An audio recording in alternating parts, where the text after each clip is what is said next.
हमर हक अधिकार है भाई, सतनाम धर्म लिखाई। हमर हक अधिकार है भाई, सतनाम धर्म लिखाई। सतनामी समाज के बेटायन सतनाम बचल गो भाई। सतनामी समाज के बेटायन सतनाम बचल गो भाई।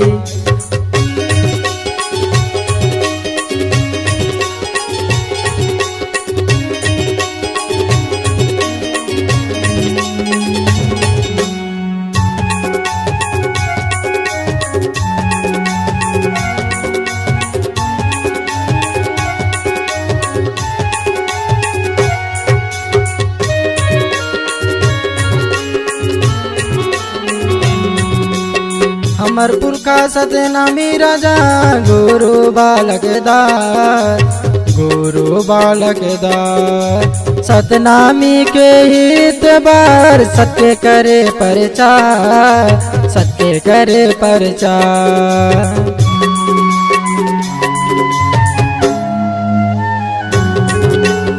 हमर पुरखा सतनामी राजा गुरु बालक दार, गुरु बालक दार। सतनामी के हित बार सत्य करे प्रचार, सत्य करे प्रचार। अन्याय अत्याचारीला, अन्याय अत्याचारीला दूर करे हमार, दूर करे हमार। सतनामी राजा के बेटायन सतनाम बचल गो भाई। सतनामी समाज के बेटायन सतनाम बचल गो भाई।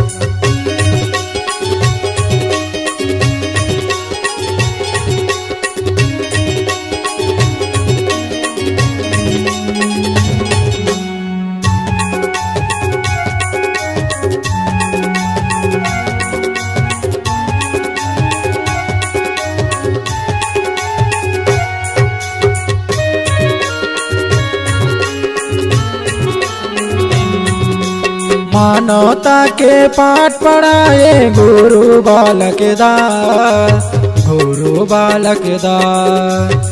अपने हक के खातिर गा उठावगा आवाज, उठावगा आवाज।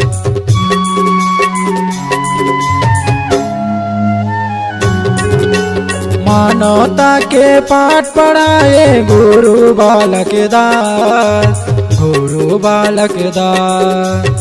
अपने हक के खातिर गा उठावगा आवाज, उठावगा आवाज। अन्याय अत्याचारीला, अन्याय अत्याचारीला दूर करे हमार, दूर करे हमार।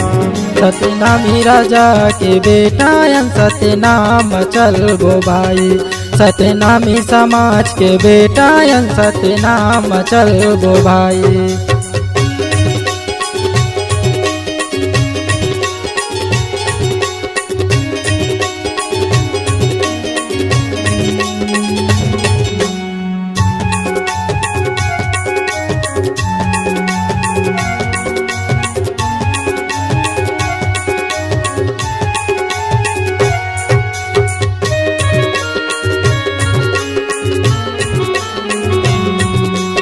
राजा के शाही पोशाक पहन के निकले बाबा, पहन के निकले बाबा।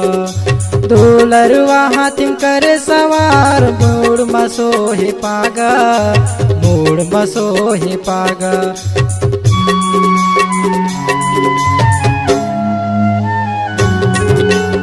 राजा के शाही पोशाक पहन के निकले बाबा, पहन के निकले बाबा।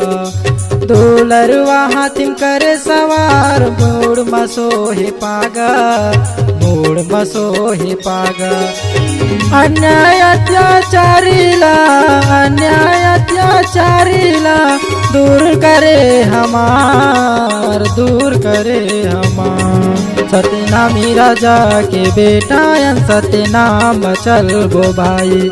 सतनामी समाज के बेटायन सतनाम बचल गो भाई। हमर हक अधिकार है भाई, सतनाम धर्म लिखाई, हमर हक अधिकार है भाई, सतनाम धर्म लिखाई।